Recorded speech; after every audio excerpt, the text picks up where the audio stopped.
نماز جنازہ حضرت مولانا طارمی صاحب اللہ ان کی انہیں برکت دے, انہوں نے کہیں جنازہ کے بعد دعا مانگ لی, کہیں کون سی کلثوم نواز جو ہیں ان کا جنازہ پڑھایا, اللہ ان کی مغفرت فرمائے, کلثوم نواز کی, مولانا طارمی صاحب تو زندہ ہیں ابھی, تو وہ لوگ میرے گلے پڑ گئے. لوگ کس کے گلے پڑ گئے؟ تو بھائی انہوں نے پڑھایا, ان سے پوچھو, میں نے تھوڑی پڑھایا. ان کی کیا مجبوری تھی وہ بہتر جانتے ہیں, میں اس پہ تبصرہ نہیں کروں گا. لیکن نماز جنازہ کے بعد دعا کرنا سنت سے ثابت نہیں ہے, سنت سے ثابت نہیں ہے. لوگ اس کو سنت سمجھ, ان کے عمل کی وجہ سے, ان کو کیا مجبوری تھی, کس دباؤ میں تھے یا کیا تھا, وہ ہمارا ہیڈک نہیں ہے, وہ کس کا ہیڈک ہے. بعض دفعہ انسان پر اتنا دباؤ ہوتا ہے, اتنا مجبور ہوتا ہے کہ وہ خود بہتر جانتا ہے, اس کے بارے میں کوئی تبصرہ نہیں کروں گا. لیکن جو چیز سنت سے, کیونکہ ان کے اس عمل سے بہت سے لوگ یہ بھی سمجھ رہے ہیں کہ یہ طریقہ کیا ہے, سنت ہے. کچھ دن پہلے جو ہے نا واٹس ایپ پہ جب یہ واقعہ ہوا ہے تو کسی نے دلائل لکھ کے بھیجے نماز جنازہ کے بعد دعا کے دلائل میں کوئی بہت بڑے مفتی تھے جن کا یہ حوالہ دیا گیا کہ بھئی وہ دلیل یہ دے رہے تھے کہ اسلام میں اصل اباحت ہے, جواز ہے, جب تک پابندی نہیں ہوگی اس کو ہم کیا کہیں گے, جائز.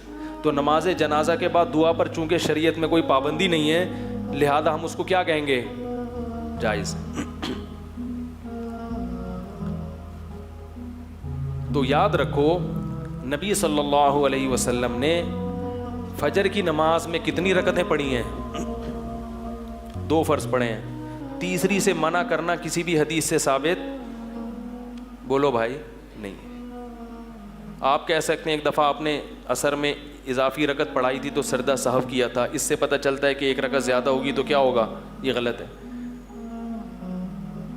تو کہیں بھی ایسا نہیں ہے کہ 1 رکعت میں 2 سردوں سے زیادہ سے آپ صلی اللہ علیہ وسلم نے منع کیا ہو. کوئی ایسی حدیث دکھا دیں جس میں 2 کے بعد تیسرے سردے سے نبی نے منع کیا ہو. ہر چیز میں اصل کیا ہے, اباحت ہے, جواز ہے. تو نماز میں اگر 2 کے بجائے کوئی 3 سردے کرنا چاہے تو وہ بھی کیا ہونا چاہیے, جائز ہونا چاہیے نا. کیا خیال ہے بھائی؟ اذان سے پہلے صلاۃ والسلام پڑھا جاتا ہے, منع کیا جائے تو کہتے ہیں اس کے ناجائز ہونے کی کوئی دلیل نہیں ہے. تو میں ان سے کہتا ہوں اذان جب کمپلیٹ ہوتی ہے لا الہ الا اللہ تو آگے محمد الرسول اللہ بھی لگا لو, کیونکہ اس کے ناجائز ہونے کی بھی کوئی دلیل. ارے بول لو بھائی, بھائی لا الہ الا اللہ پہ اذان ختم ہو رہی ہے تو اگر کبھی مؤذن محمد الرسول اللہ بھی لگا دے تو کوئی غلط جملہ کہہ رہا ہے وہ, بلکہ کلمے کو کمپلیٹ کر رہا ہے, توحید کے ساتھ رسالت کی گواہی بھی دے رہا ہے. تو یہ منطق چلے گی وہاں پہ, ساری پبلک نکل کے آ جائے گی بھائی پہلی دفعہ ایسی اذان سن رہے ہیں. تو جیسے اذان کے آخر میں ایڈیشن جائز نہیں ہے, اذان کے شروع میں بھی, بولو بھائی, یہ جو ہر چیز میں اصل اباحت ہے یہ ہر چیز نہیں ہے. اباحت عبادت میں اصل اباحت کہتے ہیں جائز ہونا, عبادت میں اصل اباحت, بولو بھائی, نہیں ہے. عبادت میں توقیف کا مطلب جس طرح جس کیفیت کے ساتھ جو عبادت منقول ہے اس میں ذرہ برابر بھی آپ ایڈیشن نہیں کر سکتے. نماز جنازہ وہ ہے ہی دعا, وہ کیا ہے ہی دعا ہے. اور یہ جو فقہا کی کتابوں کے حوالے دیے جاتے ہیں کہ نماز جنازہ کے آخر میں دعا, اس سے مراد نماز جنازہ کے بعد نہیں ہے, اس سے مراد نماز جنازہ کے اینڈ میں جو دعائیں پڑھی جاتی ہیں ان کی فضیلت ثابت ہوتی ہے. لوگ چونکہ عربی جانتے نہیں ہیں تو بعض لوگ فقہا کی ایک عبارت کو اٹھا کے دوسری جگہ فٹ کر دیتے ہیں ترجمہ غلط کر کے. آپ اپنے باپ دادا سے پوچھیں کہ کیا انہوں نے بچپن میں کہیں بھی دنیا میں نماز جنازہ کے بعد کسی کو دعا مانگتے ہوئے دیکھا تھا؟ آپ کے گھر میں اگر بوڑھے والدین ہیں وہ بتائیں گے ہم نے بچپن میں یہ عمل کہیں بھی پوری دنیا میں نہیں دیکھا. یہ بعد میں شروع ہوا ہے. ہر وہ چیز جو بعد میں شروع ہو رہی ہے عبادت کے عنوان سے وہ شریعت میں ثابت, بولو بھائی, نہیں ہے, وہ بدعت عمل ہے.